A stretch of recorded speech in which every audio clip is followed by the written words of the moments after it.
Hello everybody, welcome to my channel. So in this video we'll be talking about the life process. So हम लोग बात करेंगे इस video में so we'll be discussing about the full chapter quickly and just in one shot. Okay, so what is the in life process? So watch this video till the end. You will get the complete knowledge. आपको जो पूरा complete knowledge आ जाएगा, ठीक है.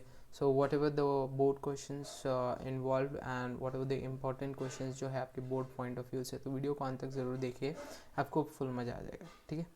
तो let's start with the transportation and circulation. तो what is this transportation and circulation, और जिसको हम लोग डबल सर्कुलेशन भी बोलते हैं, ठीक है. तो डबल सर्कुलेशन मीन्स होता क्या है, देखिए सबसे पहले आपका जो इम्प्योर ब्लड है तो वेना कावा से जो है थ्रू लंग्स में होते हुए then that blood gets oxygenated, and after that once the blood oxygenated हो जाता है तो it goes into the through the pulmonary vein, it goes into the heart, and from the heart, ठीक है, it against goes into the body organs. फिर जहाँ पे जो है ऑक्सीजनेटेड ब्लड है जो है हमारे हर एक बॉडी पार्ट्स तक पहुँचाया जाता है. And after that's when this oxygenated blood from the body, deoxygenated blood जो है वो लिया जाता है, and then it again goes to the heart. From again heart जो है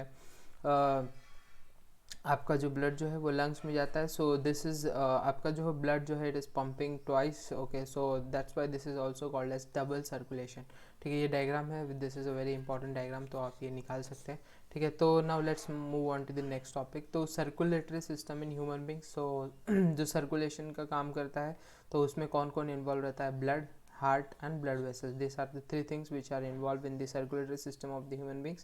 ट्रांसपोर्टेशन एंड प्लांट्स. तो transportation and plants, transportation means क्या, देखो सामान को एक जगह से दूसरी जगह पहुंचने का काम ट्रांसपोर्टेशन का होता है. तो सिमिलरली ह्यूमन बींग्स में भी ट्रांसपोर्टेशन कौन करता है, ब्लड करता है, ठीक है. तो इन प्लांट्स जो है ट्रांसपोर्टेशन, प्लांट्स में ट्रांसपोर्टेशन का काम कौन करता है, जाइलम एंड फ्लोएम. तो xylem and phloem are responsible for the transportation in the plants. तो प्लांट्स में क्या ट्रांसपोर्टेशन हो सकता है, प्लांट्स में फूड ट्रांसफर हो सकता है जो उनके लीव्स पे बनता है during the time of photosynthesis. तो वो ट्रांसफ़र होना ज़रूरी है हर एक पार्ट्स तक, जैसे स्टेम हो गया, रूट हो गया. तो जो फूड ट्रांसफ़र करने का काम करता है वो फ्लोएम करता है. Phloem tissue carries the food down from the leaves. And जो जाइलम जो है, xylem tissue carries the water and the minerals. Water and minerals transfer करने का काम करता है जाइलम, ठीक है. तो ये बहुत इंपॉर्टेंट है ट्रांसपोर्टेशन इन प्लांट्स. तो आपको याद रखना है कि xylem and phloem are responsible for the transportation in the plants. तो रेस्पिरेटरी इन ह्यूमन बींग्स. तो ह्यूमन बींग का जो रेस्पिरेटरी ट्रैक है अब कुछ इस तरह होता है. सबसे पहले nasal cavity from where we breathe the air, okay. Then this is pharynx, trachea, bronchi. फिर उसके अंदर लंग्स. लंग्स के अंदर you have the alveoli. Okay, so alveoli where the exchanges of the gases like carbon dioxide and oxygen takes place. This is the diaphragm. Diaphragm is responsible for the movement of the lungs. Okay, so this is the human respiratory system. Okay, now let's move on to the next topics. Mechanism of breathing. अभी देखिए mechanism of breathing जो है उसमें three things are involved. So first is your respiration, inspiration, respiration है, inspiration, ठीक है. मतलब जो इनहेलेशन, गैसियस एक्सचेंज, जहाँ पे आपका ऑक्सीजन जो है कार्बन डाइऑक्साइड के साथ एक्सचेंज होता है आपका एल्विलियो में, लंग्स के अंदर. फिर एक्सपिरेशन, ठीक है, बाहर जो हम लोग गैस निकालते हैं. तो न्यूट्रिशन, न्यूट्रिशन के जो मोड है प्लांट में, तो मैंने बताया फोटोसिंथेसिस होता है. The process by which the green plant makes their own food from carbon dioxide. The process by which green plant, it is the process by which green plant makes their own food from carbon dioxide and water in the presence of chlorophyll and carbon. green plant जो है उनका जो खाना बनाते हैं from carbon dioxide and water in the presence of chlorophyll is called photosynthesis. तो इसी process को हम लोग बोलते हैं फोटोसिंथेसिस. तो फोटोसिंथेसिस के लिए आप देखिए क्या क्या इन्वॉल्व होता है. Carbon dioxide plus water plus light is required. Photosynthesis जो है सनलाइट की प्रेजेंस में होता है. Photosynthesis does not play without the sunlight. रात के टाइम पे अगर किसी ने पूछा फोटोसिंथेसिस होता है तो नहीं होता है.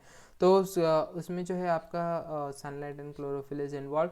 सो देखिए ये उनका खाना है C6H12O6 + 6O2 + 6O2. ये फॉर्मूला जो है आपको याद रखना है, ठीक है. फोटोसिंथेसिस में आपको ये डेफिनेशन लिख के आप ये फॉर्मूला लिखना है, ठीक है. तो आपको मार्क्स मिल जाएंगे, ठीक है. तो अभी नेक्स्ट टॉपिक पे मिलते हैं, heterotrophic nutrients in animals.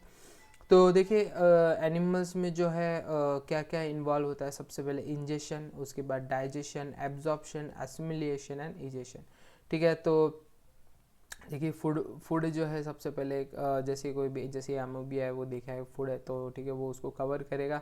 Enzymes enter the food vehicles digest food from the out, फिर इसको बाद में एब्जॉर्प्शन होगा, एब्जॉर्प्शन के बाद असिमिलेशन, इसमें पूरा असिमिलेट हो जाएगा, फिर रिजेक्शन हो जाएगा। ठीक है, तो this are the steps involves hydrotropic nutrition in different stages in the nutrition bidding feeding of the amoeba. तो यही स्टेप्स इन्वॉल्व होते हैं। तो parts of alimentary canal in human being, so the parts involve in the alimentary canal in the human being are the, सबसे पहले start करते हैं from your tongue, then your mouth, then your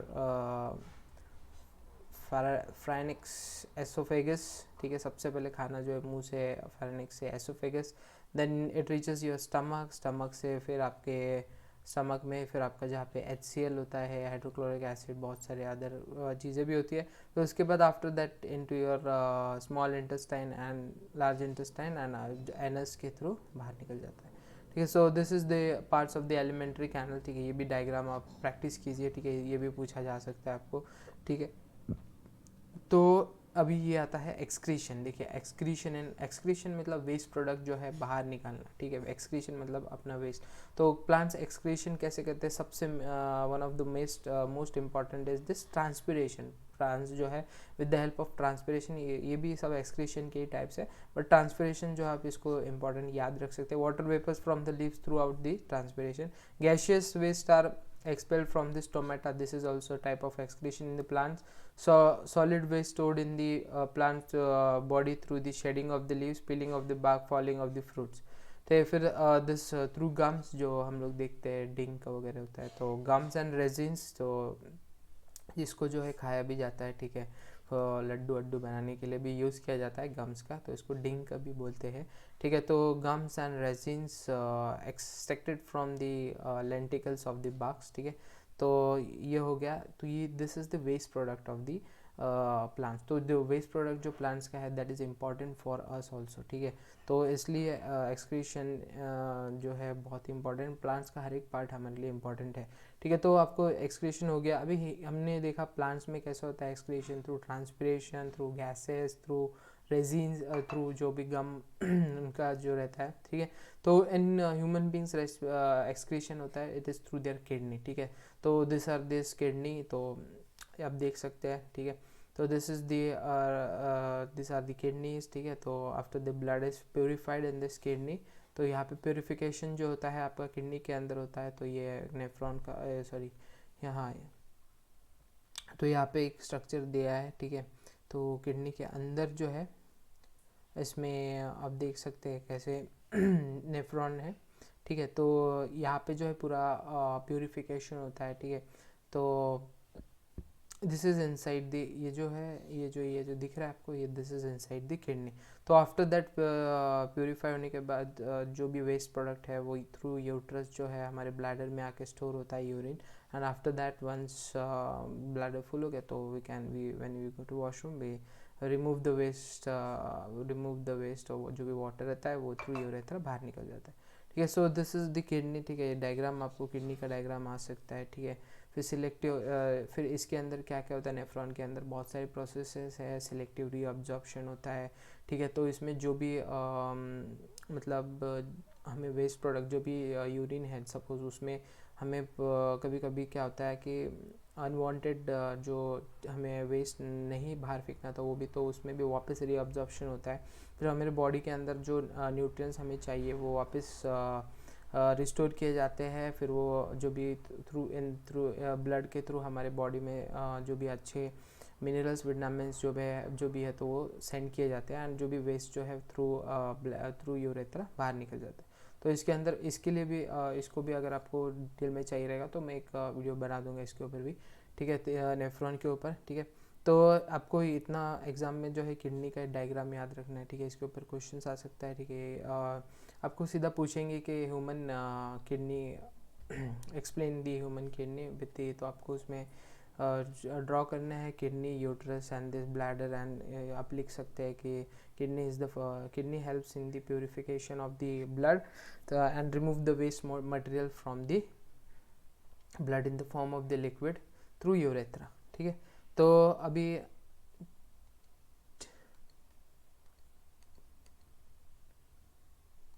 ठीक है। तो गाइज यही था फिर हमारा चैप्टर, ठीक है। तो लाइफ प्रोसेस, तो इसमें जो है पूरा टॉपिक जो है मैंने आपको कवर किया है, ठीक है। How was the video, please let me know and all the best for your exam. So till then take care, bye bye, thank you.